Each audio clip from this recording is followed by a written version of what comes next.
Να σας καλωσορίσω στην διέξοδο, στο Ιστορικό Μουσείο της πόλης, της Ιερής Πόλης του Μεσολογγίου, στο σπίτι του αρχηγού της εξόδου, του λησμονημένου και αφανούς ήρωα της Επανάστασης, του Θανάση Ραζικότσικα, του ανθρώπου που έδωσε όλη του τη ζωή, όλο του το βιος, όλη του την περιουσία, όλο του το πνεύμα για να φροντίσει την άμυνα της πόλης και παράλληλα να δημιουργήσει στους συντοπίτες του την επιθυμία για προσφορά, την επιθυμία για προσφορά στον αγώνα. Ένας άνθρωπος γενναιόδωρος, με τεράστια ευγλωτία, με τεράστια μόρφωση, προσόντα δηλαδή τα οποία τον έκαναν ξεχωριστό, και αυτό και οι συμπατριώτες του τον εξέλεξαν γενικό αρχηγό τους. Ήταν ο επικεφαλής της φρουράς της εξόδου του Μεσολογγίου. Στο σπίτι αυτού, σε αυτό εδώ το κτίριο που βρισκόμαστε σήμερα, ένα κτίσμα του 18ου αιώνα, γεννήθηκε και έζησε ο Θανάσης Ραζικότσικας και είναι ένα από τα ελάχιστα σωζόμενα προεπαναστατικά σπίτια του Μεσολογγίου, το οποίο σήμερα λειτουργεί ως ιστορικό μουσείο, σαν ένα μουσείο τοπικής ιστορίας θα λέγαμε καλύτερα, το οποίο φιλοξενεί στις συλλογές του περίπου 8.000 τεκμήρια και κυμήλια που ξεκινούν από τον 4ο π.Χ. αιώνα και καταλήγουν στις μέρες μας. Εδώ στο μουσείο μας θα δείτε κατηγοριοποιημένα εκθέματα στις βιτρίνες του που αφορούν την αρχαιότητα, την έξοδο, τον φιλελληνισμό, την περίοδο του 18ου και 19ου αιώνα. Έχει κατηγορία ενδυμασιών, θρησκευτικών αντικειμένων, ευαγγελίων, εικόνων, εκκλησιαστικών ειδών, οπλισμού, φιλελληνικών αντικειμένων που σχετίζονται με την οικιακή οικονομία, πολιτικών εγγράφων των μεσολογγιτών ποιητών, του Μαλακάση, του Τραβδαντώνη, του Ριγκαγκόλφη, του Δροσίνη. Θα δει εδώ ο επισκέπτης περιφερόμενος πάσης φύσεως αντικείμενα που σχετίζονται με τον αγώνα του Μεσολογγίου. Θα δει προσωπικά αντικείμενα του Ραζικότσικα, του Θανάση Ραζικότσικα, τον σφραγιδό λιθό του, θα δει σφραγιδό λιθό του παλαιών πατρών Γερμανού, και οτιδήποτε άλλο σχετίζεται με την περίοδο, κυρίως με την περίοδο του αγώνα και της εξόδου, έχει την ευχέρεια περιηγούμενος εδώ στους χώρους του ιστορικού μας μουσείου να τα απολαύσει.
Όμως η διέξοδος δεν είναι αυτό. Η διέξοδος δεν είναι μόνο το ιστορικό μουσείο που βρίσκεστε σήμερα και το περιηγείστε. Η διέξοδος είναι ένας ζωντανός πολιτιστικός οργανισμός. Είναι ένας χώρος που λειτουργεί με την εθελοντική προσφορά συμπατριωτών, με προσφορά αγάπης που έχουν αγκαλιάσει την διέξοδο και έχουν δημιουργήσει αυτό το σύμπλεγμα των δραστηριοτήτων που δεν περιορίζεται, όπως είπαμε, στην έκθεση των μουσιακών του ειδών, αλλά πραγματοποιεί πάσης φύσεως δραστηριότητες που σχετίζονται με την ιστορία, τα γράμματα και τις τέχνες. Γίνονται βιβλιοπαρουσιάσεις εδώ, διαλέξεις, εκπαιδευτικά προγράμματα, σεμινάρια, επιστημονικά συνέδρια, συναυλίες, εκθέσεις.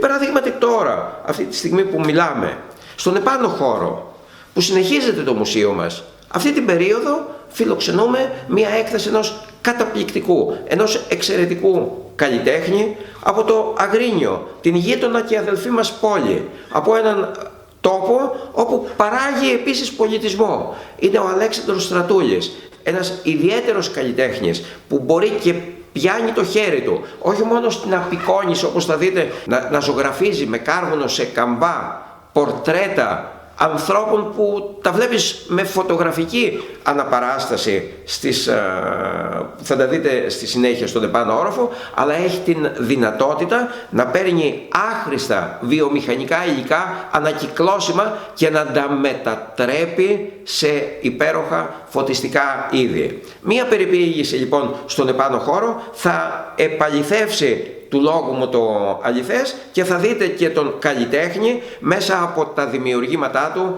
ότι είναι ένας ξεχωριστός, τον οποίο πρέπει να αγκαλιάσουμε, και πράγματι αυτή η απεικόνιση των εκθεμάτων του επαληθεύει ότι είναι ένας καλλιτέχνης ο οποίος δεν δημιουργεί μόνο για το σήμερα, αλλά βάζει σφραγίδα και για το αύριο.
Η συνεργασία με τη διέξοδο ξεκίνησε πέρυσι στην ομαδική έκθεση που είχαμε στο Αγρίνιο, όταν ο Νίκος Κορδώσης πέρασε από την έκθεση και βλέποντας ένα κομμάτι καστικό που είχα με το θέμα των φωτιστικών, μου πρότεινε να κάνουμε μια έκθεση στο Κέντρο Λόγου και Τέχνης του Μουσείου Διέξοδο, στο Ιστορικό Μουσείο εδώ πέρα.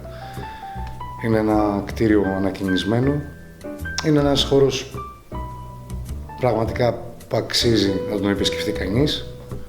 Και επίσης στο πάνω χώρο είναι ένας εκθεσιακός χώρος που μπορεί ο κάθε καλλιτέχνης ανάλογα την εποχή να εκθέσει τα έργα του. Έτσι και εμείς κανονίσαμε αυτή την περίοδο των Χριστουγέννων να κάνουμε αυτή την έκθεση. Αφορά δύο κομμάτια. Είναι το ζωγραφικό, το οποίο είναι ζωγραφική σε καμβά με κάρβουνο, και επίσης τα φωτιστικά που είναι από ανακυκλώσιμα υλικά, πράγματα τα οποία ουσιαστικά ήταν παραπεταμένα. Τα μαζεύεις, τα συντηρείς και τους δίνεις ζωή. Τα υλικά τα οποία έχω χρησιμοποιήσει για τα φωτιστικά, τα περισσότερα ήταν εντελώς πεταμένα, στο πούμε, σε διάφορες μάντρες, σε χώρους ανακύκλωσης, σε παλιά σπίτια, κατόγια, ό,τι δηλαδή έβλεπα το οποίο κάποιος δεν μπορούσε να δει αυτό που έβλεπα εγώ, το μάζευα, έμπαινε στο εργαστήριο, καθαρίζονταν, τρίβονταν, βάφονταν και συνδυαζόταν έτσι ώστε να βγει ένα ωραίο αποτέλεσμα για να μπορέσει κάποιος να το χρησιμοποιήσει στο σπίτι του, στο γραφείο του, στο μαγαζί του. Είναι διάφορα πράγματα, είναι μακαράδες, φανάρια άμαξας, γρανάζια, σωλήνες παλιές, υδραυλικά, μπρούτζινα αντικείμενα τα οποία δεν είχαν καμία σημασία για κάποιους και τα πετάξανε, τα οποία πήραν ζωή και τους έδωσα μια άλλη χρειά για να είναι και πλέον χρηστικά αυτά που ήταν κάποτε για πέταμα, ας πούμε.